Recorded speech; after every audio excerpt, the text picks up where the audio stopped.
بسم اللہ الرحمن الرحیم۔ آج کا ولاگ چونکہ ریلیجس بیسڈ ہے، اس لیے اس میں پہلے تلاوت ہوگی اور اسی کی روشنی میں ہم آگے چلیں گے۔ یہ جو ٹاپک ہے یہ بشریت کی تخلیق پر بحث کرتا ہے۔ اللہ تعالیٰ فرماتے ہیں فرشتوں سے، اس قال ربک للملائکۃ انی خالق بشر من طین فَإِذَا سَوَّيْتُ وَنَفَخْتُ فِيهِ مِنْ رُوحِي فَقَعُوا لَهُ سَاجِدِينَ فَسَجَدَ الْمَلَائِكَةُ كُلُّهُمْ أَجْمَعُونَ إِلَّا إِبْلِيسَ اسْتَكْبَرَ وَكَانَ مِنَ الْكَافِرِينَ قَالَ يَا إِبْلِيسُ مَا مَنَعَكَ أَن تَسْجُدَ لِمَا خَلَقْتَ بِيَدَيَّ اسْتَكْبَرْتَ أَمْ كُنتَ مِنَ الْعَالِينَ قَالَ أَنَا خَيْرٌ مِنْهُ خَلَقْتَنِي مِنْ نَارٍ وَخَلَقْتَهُ مِنْ طِينٍ قال فاخرج منها وإنك رجيم وإنك لعنة إلى يوم الدين قال رب أنزلني إلى يوم يبعثون قال فإنك من المنظرين۔ آدم کی تخلیق جب ایک لمبے عرصے تک مٹی کو کیمیائی پروسیس سے گزار کر کی جا رہی تھی تو اللہ تعالیٰ نے فرشتوں سے فرمایا کہ جب اس کو میں بہتر شکل میں ڈال دوں اور اس میں روح پھونک دوں تو آپ سب اس کو سجدہ کریں۔ تمام فرشتوں نے آدم کو سجدہ کیا، کیونکہ آدم کو اللہ نے اپنے نائب کے طور پر زمین میں پیدا کیا تھا، سیکنڈ ٹو گاڈ۔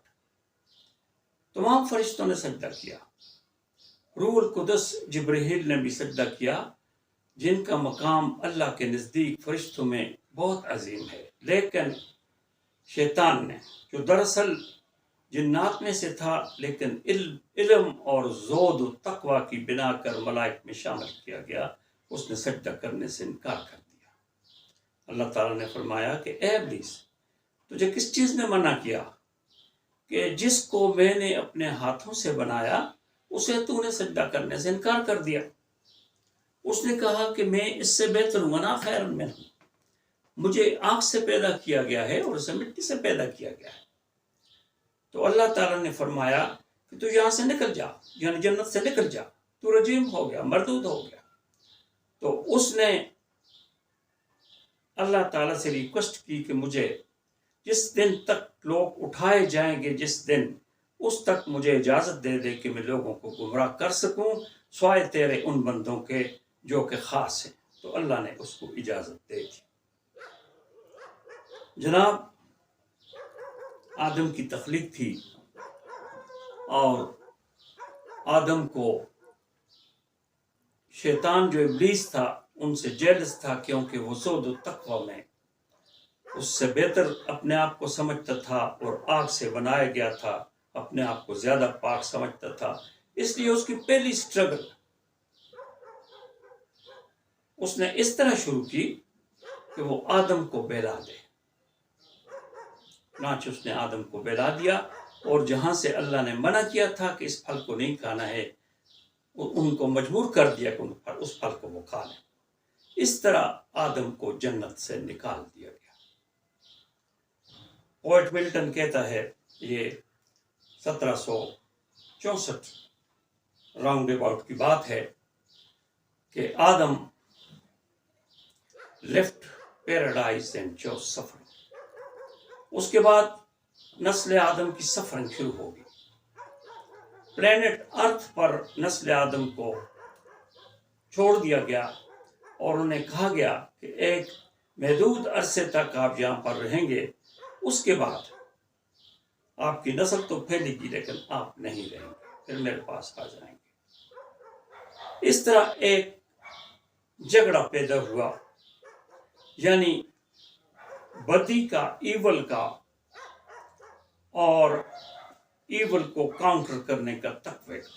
وَأَلْهَمَهَا فُجُورَهَا وَتَقْوَاهَا، یہ قرآنی آیتیں کہ ہم نے انسان کو تقوی کا اور گناہ کا اختیار دے دیا۔ آپ کہہ سکتے ہیں کہ جب اللہ نے اس کی قسمت میں گناہ لکھ دیا تھا تو پھر اس کو کے لیے دوزخ اور جنت یہ سب کیا ہے؟ تو یہ آلریڈی اللہ نے ان پر بڑی عنایت کی کہ اس کو ذہن دے دیا، پھر فردر ایسا ہوا کہ اللہ نے انسانوں کی ہدایت کے لیے پیغمبر بھیجنے شروع کر دیے جو کہ وقتاً فوقتاً اس کی ہدایت کا سبب بنے، لیکن تمام لوگوں نے جب بھی پیغمبر آئے تو ان کی نفی کی اور ان سے کہا گیا کہ ہم اپنے باپ دادا کے دین پر ہیں، حالانکہ پیغمبر اللہ کی طرف سے بھیجا جاتا ہے۔ باپ دادا کا کوئی دین نہیں ہوتا، دین اللہ کا ہوتا ہے۔ پیغمبروں کی اس سیریز میں لاسٹلی جتنی بھی اسلامی کتابیں آئیں ان میں پیغمبر حضرت محمد صلی اللہ علیہ وسلم کا ذکر کیا گیا کہ فائنلی ایک بہت بڑا پرافٹ، ایک بہت بڑا پیغمبر آئے گا جو کہ اس سلسلے کو فائنلائز کرے گا۔ مہاتما گوتم بدھ سے، جو کہ اللہ کے بڑے ولی یا نبی جو کچھ بھی تھے، ان سے پوچھا گیا کہ کیا آپ آخری نصیحت کرنے والے ہیں؟ تو انہوں نے فرمایا کہ نہیں، آخری نصیحت کرنے والے یہ مہاتما جو تھے یہ قبل مسیح میں تھے، 500 years before Christ۔ تو انہوں نے کہا کہ آخری نصیحت کرنے والا بعد میں آئے گا۔ اسی طرح ہندوؤں کی مقدس کتابوں رامائن، گیتا، مہابھارتا میں پیغمبر کی والدہ اور والد کا نام بھی لکھا گیا۔ تو اس طرح پیغمبر صلی اللہ علیہ وسلم کا آنا ناگزیر ٹھہرا، اور پھر کہا گیا کہ بنی اسماعیل میں سے ایک پیغمبر آئے گا جس کے لیے یہود اور نصارہ تیار ہو گئے، ان کے علماء، کہ ہماری کتابوں میں، ہمارے اسکرپچرز میں لکھا ہوا ہے، اس لیے یہ پیغمبر ہمارے دین کو ریوائو کرے۔ وہ انتظار میں تھے کہ بنی اسماعیل کا پیغمبر کب آئے گا۔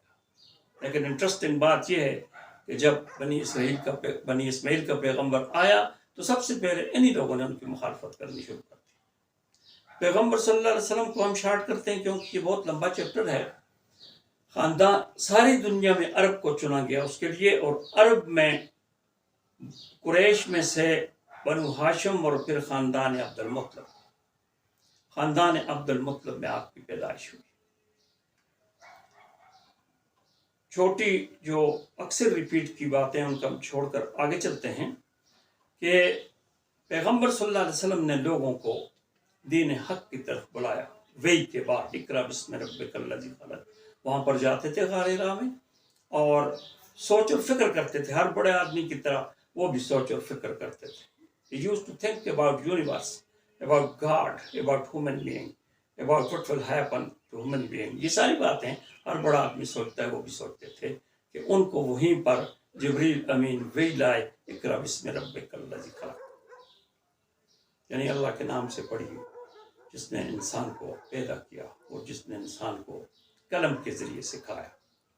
یہ باتیں جب انہوں نے اپنی قوم کو بتائیں، جب یہ آرڈر ہوا کہ فاصدع بما تؤمر، کہ جو تجھے حکم دیا گیا ہے اس کو پرفارم کر، تو آپ نے ان کو اکٹھا کیا قریش کو اور کہا کہ میں اگر تم سے کہوں کہ کوئی صفا کے پیچھے سے ایک ٹروپس، ایک لشکر، ایک آرمی آپ پر حملہ کرنے والی ہے تو آپ مان لیں گے؟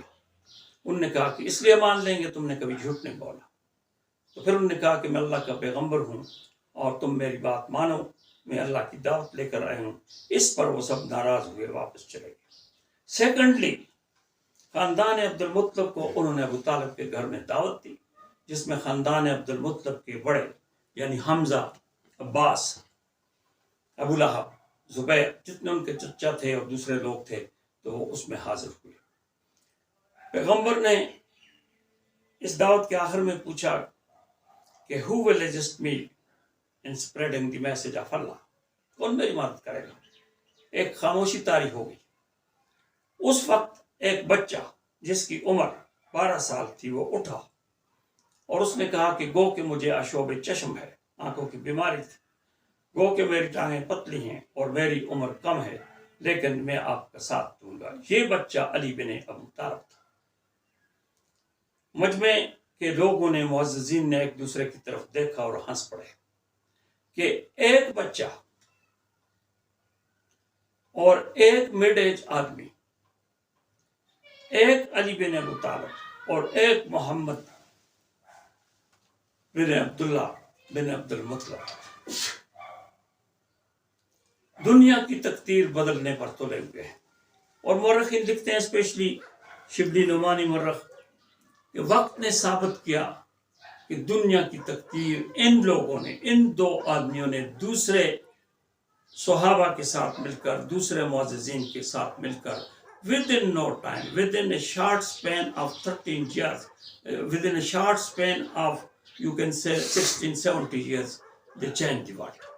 اس طرح یہ محفل اپنے اختتام کو پہنچی. ہم نیکسٹ فیز میں یا نیکسٹ ولاگ میں اس کا فردر ڈیٹیل بیان کریں گے. میں پروفیسر خالد محمود ہوں اور یہ میرا یوٹیوب چینل ہے. اس کو اگر آپ لائک کریں تو انکریجمنٹ کے لیے، اس کو مجھے انکریج کرنے کے لیے سبسکرائب کریں اور اپنے کمنٹس لکھیں تاکہ آئندہ ہم اس سے بہتر میسج آپ تک پہنچا سکیں. تھینکس اے لاٹ.